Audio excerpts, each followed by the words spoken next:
बाबू से थोड़ा सा मिस्टेक हो गया। मैं बोली थी कविता के लिए, मैं आज कविता सुनाने वाली हूँ। और वो गीत में और नृत्य में सारे रस आ गए, और सारे रस तो आ गए लेकिन उसमें वीर रस रह गया। मैं आज सब आपको वीर रस की कविता सुनाना चाहती हूँ।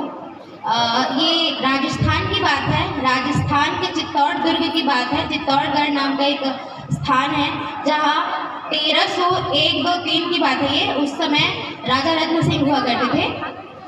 हमारे इतिहास में हमको बहुत कुछ पढ़ाया जाता है, लेकिन मैं पहली क्लास से लेकर के अभी बीए फाइनल तक आ गई हूँ। मुझे ये दो चरित्र जिनसे मैं बहुत इंस्पायर रहती हूँ, बहुत प्रेरणा लेती हूँ, गोरा बादल। चलिए मैं उस पर भी नहीं आती, मैं एक बात बताती हूँ। आप लोग में से यहाँ जितने उपस्थित हैं, किन किन को अलाउद्दीन खिलजी का नाम मालूम है? और किन किन को गोरा सिंह और बादल सिंह का नाम मालूम है? कितने लोग हैं? आपको मालूम है? बस एक व्यक्ति को गोरा सिंह और बादल सिंह का नाम मालूम है, और अलाउद्दीन खिलजी का नाम सबको मालूम है। तो उन्हीं की एक कविता पर मैं आती हूँ। थोड़ा सा समय लूंगी, आप लोग धैर्य से सुनिएगा। और ये भी कहना चाहूँगी कि जिस दौर में चुटकुलों को, लतीफ़ों को कविता की उपाधि दी जाती है, उस दौर में अगर ऐसे शब्दों को आप ग्रहण करें तो आपको उपकार मानूंगी मैं। कविता है पंडित नरेंद्र मिश्र की, जो मेवाड़ राजवंश चित्तौड़ दुर्ग के पुरोहित के वंशज हैं। और बात 1301 की है, जब पद्मिनी के विश्व विजयी सौंदर्य से प्रभावित होकर के अलाउद्दीन खिलजी घेरा डाल देता है और कई दिनों तक वो वेट करता है, तब भी कुछ नहीं होता है। तो कहता है ठीक है पद्मिनी, शीशे में दिखा देना, हम वापस हो जाएंगे। तो राणा रतन सिंह लड़ाकू तो बहुत थे, लेकिन वो बहुत सीधे थे, और सीधा व्यक्ति आज के परिवेश में कुछ दूसरा ही समझा जाता है। वो कहते ठीक है पद्मिनी को तो आप शीशे में देख लेना और आप ऐसे आ जाना। तो इस प्रकार से दोनों के मध्य संधि होती है। राजा रत्न सिंह आते हैं, ऐसा बुलाया जाता है उनको। तो ये जो बात है सुनते हैं गोरा सिंह और बादल सिंह, तो गोरा सिंह जो है वो खड़े हो जाकर कहते हैं महाराज धृष्टता क्षमा हो, लेकिन इस बूढ़े शेर मतलब गोरा सिंह के जिंदा रहने के संभव नहीं कि क्षत्राणी की उंगली का एक निशान भी कोई विदेशी देखे। तो राणा रत्न सिंह कहते हैं तुम चलो हटो, तुम राजनीति क्या जानो, तुम लड़ाकू हो, हर समय तलवार निकाल लेते हो। यहाँ बात दूसरी है। तो उनको वो बहुत अंदर तक लगती है। बहुत पीढ़ियों से उन्होंने जो है सेवा में लगाई मेवाड़ राजवंश के, और अपमानित होकर लौटने थोड़े रुष्ट हो जाते हैं। फिर वो चले जाते हैं बिचौलियों के जंगल में। अब वो है जंगल में और राजा रत्न सिंह है अकेले, और खिलजी आता है, उनका स्वागत सत्कार होता है। और किस तरह से जो पूरी घटना है वो कविता के माध्यम से मैं आप लोगों को सुनाना चाहूँगी। तो मुझे स्मरण है, कविता में प्रारंभ करती हूँ कि दोहराती हूँ सुनो रक्त से लिखी हुई कुर्बानी, जिसके कारण मिट्टी भी चंदन है राजस्थानी। कि दोहराती हूँ सुनो रक्त से लिखी हुई कुर्बानी, मिट्टी भी चंदन है राजस्थानी। रावल रत्न सिंह को छल से कैद किया खिलजी ने, कालजयी मित्रों से मिलकर दगा किया खिलजी ने। खिलजी का चित्तौड़ दुर्ग में एक संदेशा आया, जिसको सुनकर शक्ति शौर्य पर फिर अंधियारा छाया। 10 दिन के भीतर, वो संदेशा क्या था, 10 दिन के भीतर में पद्मिनी का डोला यदि आया, यदि रूप की रानी को तुमने दिल्ली पहुंचाया, तो फिर राणा रत्न सिंह का शीश कटा पाओगे, और शाही शर्त न मानी तो फिर पीछे पछताओगे। यह दारुण संवाद सहसा दौड़ गया रणभर में, यह बिजली की तरह शिद्दत से फैल गया अंबर में। महारानी हिल गई, शक्ति का सिंहासन डोला था सरित्र मजबूर, जुम्मे विजयी स्वर में बोला था। रुष्ट हुए बैठे थे सेनापति गोरा रणधीर, जिनसे रण में भय खाती थी खिलजी की शमशीर। अन्य अनेकों मेवाड़ी योद्धागण छोड़ गए थे, रत्न सिंह की संधि नीति से नाता तोड़ गए थे। पर रानी ने प्रथम वीर, लोक श्रुति है कि रानी जो जाती है बिचौलियों के जंगल में अपने कुछ विश्वस्त साथियों को लेकर के और कुछ अंगरक्षिकाओं को लेकर के जंगल जंगल घूमती है। और पहले प्रहर में तो कविता कहती है कि पर रानी ने प्रथम वीर गोरा को खोज निकाला, वन वन भटक रहा था वन में तिरस्कार की ज्वाला। गोरा से पद्मिनी ने खिलजी का पैगाम सुनाया, गोरा से पद्मिनी ने खिलजी का पैगाम सुनाया, मगर वीरता का अपमानित ज्वार नहीं मिट पाया। बोला मैं तो बहुत तुच्छ हूँ, राजनीति क्या जानूं। बोला मैं तो बहुत तुच्छ हूँ, राजनीति क्या जानूं। निर्वासित हूँ राजमुकुट की हट कैसे पहचानूं। बोली पद्मिनी समय नहीं है वीर क्रोध करने का, अगर धरा की आन मिट गई घाव नहीं भरने का। दिल्ली गई पद्मिनी तो फिर पीछे पछताओगे, और जीते जी रजपूती कुल को दाग लगा जाओगे। राणा ने जो कहा क्या वह माफ करो सेनानी, यह कह गोरा के चरणों पर झुकी पद्मिनी रानी। क्या दृश्य है, कि जो है पति कैद में है, कोई है नहीं दुर्ग में, अकेली एक सतीत्व जो है अबला नारी। फिर ये जो घटना जब ये आती है तो गोरा कहते हैं ये क्या करती हो? गोरा पीछे हट बोला और फिर रजपूती गरिमा का धधक उठाता शोला, महारानी हो तुम सुचौदिया कुल की जगदम्बा हो। इन उत्तम शब्दों का पंडित जी ने प्रयोग किया और अभी उनको बता रहे हैं कि आप क्या हो, उनको याद दिला रहे हैं। महारानी हो तुम सुचौदिया कुल की जगदम्बा हो, प्राण प्रतिष्ठा एक लिंग की ज्योति अग्निगंधा हो। जब तक गोरा के कंधों पर तुम निश्चित रहो महलों में, देखो समर भवानी और खिलजी देखेगा केसरिया तलवारों का पानी। राणा के सकुशल आने तक गोरा नहीं मरेगा। इस लाइन पे मैं आप सबका ध्यान चाहती हूँ कि वो देखिए, एक बार भीष्म पितामह ने एक प्रतिज्ञा ली थी और दूसरी बार जो है विश्व इतिहास में, पूरे विश्व इतिहास में दूसरी बार प्रतिज्ञा ली जा रही है कि एक कविता है कि सामने आई हुई मृत्यु से कहा जाए भीष्म ने कि योग नहीं है अभी जाने का। वो कहते हैं कि राणा के सकुशल आने तक गोरा नहीं मरेगा, एक प्रहर सर कटने पर भी धड़ युद्ध करेगा। एक लिंग की शपथ महाराणा वापस आएंगे, महाप्रलय के घोर प्रभंजन भी न रोक पाएंगे। शब्द शब्द में वाणी सेनापति का था तूफानी और शंकर के डमरू में जैसे जागी वीर भवानी, जिसके कारण मिट्टी भी चंदन है राजस्थानी। दोहराती हूँ सुनो रक्त से लिखी हुई कुर्बानी। अब ये हो जाता है कविता के दूसरे चरण की ओर जाती हूँ।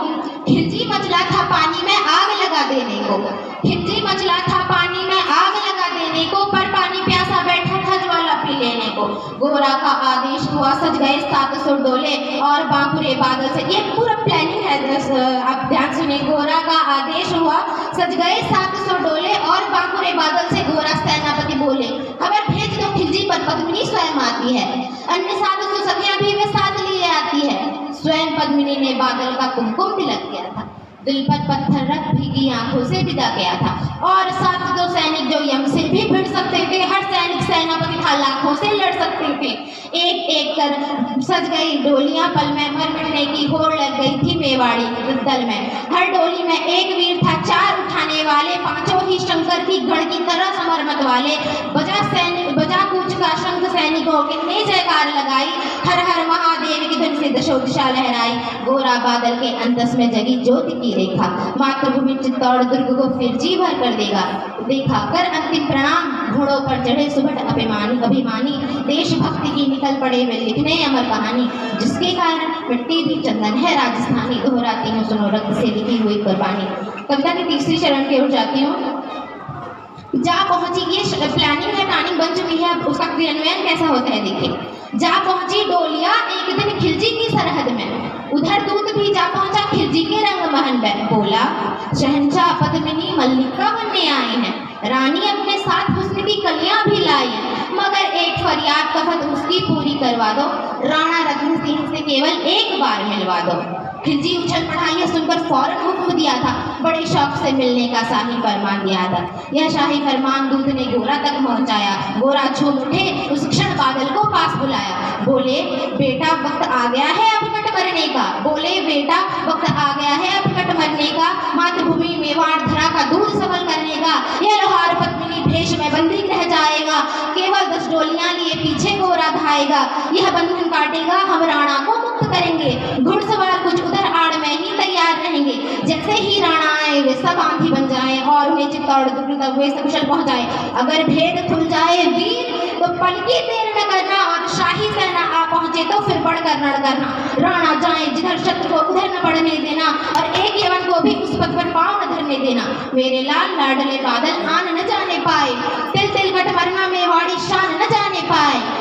ऐसा ही होगा काका, रजपूती अमर रहेगी, बादल की मिट्टी में भी गौरव की गंध रहेगी। तो फिर आ बेटा बादल, सीने से तुझे लगा लूं, हो न सके मिलना अब अंतिम लाड़ लड़ा लूं। यह कह उस क्षण बाहों को भर बादल को गले लगाया। धरती कांप गई, अंबर का अंतस मन भर आया। सावधान कह पुनः पद पर बढ़े गोरा सेनानी, पोंछ लिया झट से मुड़कर बूढ़ी आंखों का पानी, जिसके कारण मिट्टी भी चंदन है राजस्थानी। दोहराती हूँ सुनो रक्त से लिखी हुई कुर्बानी।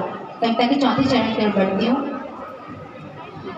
गोरा की चातुरी चली राणा के बंधन काटे, गोरा की चातुरी चली, राणा के बंधन काटे, छाट छाट कर शाही पहरेदारों के सर काटे। लिपट गए गोरा से राणा, गलती पर पछताए। क्या दृश्य है, क्या जिसको समझते थे कि वो मुझे जो टोक रोक रहे हैं वो किस तरह से काम आए हैं, उनको आदेश मिला था कि छोड़ जाने का गोरा सिंह, और फिर वो किस तरह से उनको वापस लाने के लिए अपने प्राणों की आहुति देते हैं, उस पर जो है राणा सोचते हैं और कहते, कविता कहती है कि लिपट गए गोरा से राणा, गलती पर पछताए, सेनापति की नमक हलाली देख नैन भर आए। पर खिलजी का सेनापति जो पहले से ही शंकित था, उसको था कि ये लोग इतने ऐसे लोग नहीं है कि पद्मिनी आ जाएगी और सब कुछ हो जाएगा, उसको पहले से ही शंकित रहता है, देखता रहता है दूर से। पर खिलजी का सेनापति जो पहले से ही शंकित था, वह मेवाड़ी चट्टानी वीरों से आतंकित था। जब यह मिलल्ला का समझ पद्मिनी नहीं आई है कि मेवाड़ी सेना खिलजी की मौत साथ आई है, पहले से तैयार सैन्य दल को उसने ललकारा। निकल पड़ा टिंडी दल, रण का बजने लगा नगाड़ा। दृष्टि फिरी गोरा की, माना राणा को समझाया, रणमत वाले को रोका, जबरन चित तोड़ पठाया। खिलजी ललकारा दुश्मन को भाग न जाने देना, रत्न सिंह का शीश काट कर ही वीरोदम लेना। टूट पड़ो मेवाड़ी शेरों, बादल सिंह ललकारा, हर हर महादेव का गर्जना भेदी जयकारा। निकल डोलियों से मेवाड़ी, बिजली लगी चमकने, काली का खप्पर भरने, तलवारें लगी खटकने। मेवाड़ी पथ पर शाही सेनापति तनिक बढ़ाता, पर उस पथ पर तो गोरा हिमगिर सा अड़ा खड़ा था। कहा, जफर से एक कदम भी आगे बढ़ न सकोगे, यदि आदेश न माना तो फिर कुत्ते की मौत मरोगे। रत्न सिंह तो दूर, न उनकी छाया तुम्हें मिलेगी, दिल्ली की भीषण सेना की होली अभी जलेगी। यह कह महाकाल गोरा रण में हुंकारा, लगा काटने शीश वही समर में रक्त की धारा। खिलजी की असंख्य सेना से गोरा घिरे हुए थे, पर मानो वे रण में मृत्युंजय बने हुए थे। पुण्य प्रकाशित होता जैसे अगणित पापों से, फूल खिला रहता कांटों के असंख्य संतापों से। वह मेवाड़ी वीर अकेला लाखों से लड़ता था, बढ़ा जिस तरफ वीर उधर ही विजय मंत्र पढ़ता था। इस रण से दहली थी, इस भीषण रण से दहली थी दिल्ली की दीवारें, गोरा से टकराकर टूटी खिलजी की तलवारें। मगर कयामत देख अंत में छल से काम लिया था, गोरा की जंघा पर अरी ने छिपकर वार किया था। पर वारे मेवाड़ी गोरा का धड़ भी दौड़ा। एक कुमार शिव है, राजस्थान के हैं, जो जज भी हुए हैं, वे कहते थे, वो कहते हैं ऐसे योद्धा के बारे में कि जो वे ऐसा योद्धा, तो जब वे समर भूमि में उतरते थे, वे ऐसे योद्धा हुआ करते थे जिनके कबंध लड़ते थे। तो पर कविता कहती है कि वारे मेवाड़ी गोरा का धड़ भी दौड़ा, किया सफर पर वार की जैसे सर पर गिरा हथौड़ा। एक बार में ही शाही सेनापति चीर दिया था, जफर मोहम्मद को केवल धड़ ने निर्जीव किया था। जो कविता की पहली पंक्ति में जिसपे आप लोग का ध्यान आकृष्ट करना चाहती थी, जो कमिटमेंट करते हैं वो यहाँ पूरा करते हैं। ध्यान दीजिए आप लोग कि वारे मेवाड़ी गोरा का धड़ भी दौड़ा, किया सफर पर वार की जैसे सर पर गिरा हथौड़ा। एक बार में ही शाही सेनापति चीर दिया था, जफर मोहम्मद को केवल धड़ ने निर्जीव किया था। जो ही गिरा जफर शाही सेना का साहस लर्जा, काका का धड़ देख बादल सिंह महारुद्र सा गरजा। अरे कायरो नीच पांगड़ो छल में रण करते हो, किस पोते पर जवा मर्द बनने का दम भरते हो। यह कह बाग महाकाल बनके अंबर से छूटा था, मानो अंबर से धरती पर अग्निशिरा छूटा था। ज्वालामुखी फटा हो जैसे दरिया हो तूफानी, सदिया दोहराएगी बादल की रण रंग कहानी। अरिका भाला लगा पेट में आते निकल पड़ी थी, अरिका भाला लगा पेट में आते निकल पड़ी थी। जख्मी बादल पर लाखों तलवारें खिंची कड़ी थी, कसकर बांध लिया आंतों को केसरिया पगड़ी से। रंचक डिगा न वह प्लेन कर सम्मुख मृत्यु खड़ी से। अब बादल तूफान बन गया, शक्ति बनी फौलादी, मानो रण में खप्पर लेकर लड़ती हो आजादी। उधर वीरवर गोरा का धड़ अरिदल काट रहा था, जख्मी बादल इधर लाशों से भूतल पाट रहा था। आगे पीछे दाएं बाएं जमकर लड़ी लड़ाई, रावण लग सिंह पर लेकिन रंचक आंच न आने पाई। गोरा बादल के शव पर भारत माता रोई। मगर हुआ परिणाम वही कि अंत में जो होना था, उनको तो कण कण अरियों के शौन में धोना था। एक एक कर मिटे सभी मेवाड़ी वीर सिपाही, रत्न सिंह पर लेकिन रंचक आंच न आने पाई। गोरा बादल के शव पर भारत माता रोई थी। गोरा बादल के शव पर भारत माता रोई थी, उसने अपनी दो प्यारी ज्वलंत मणियां खोई थी। धन्य धरा मेवाड़ धन्य गोरा बादल बलिदानी, धन्य धरा मेवाड़ धन्य गोरा बादल बलिदानी, जिनके बल से रहा पद्मिनी का सतित्व अभिमानी, जिसके कारण मिट्टी भी चंदन है राजस्थानी। दोहराती हूँ सुनो रक्त से लिखी हुई कुर्बानी, दोहराती हूँ सुनो रक्त से लिखी हुई कुर्बानी।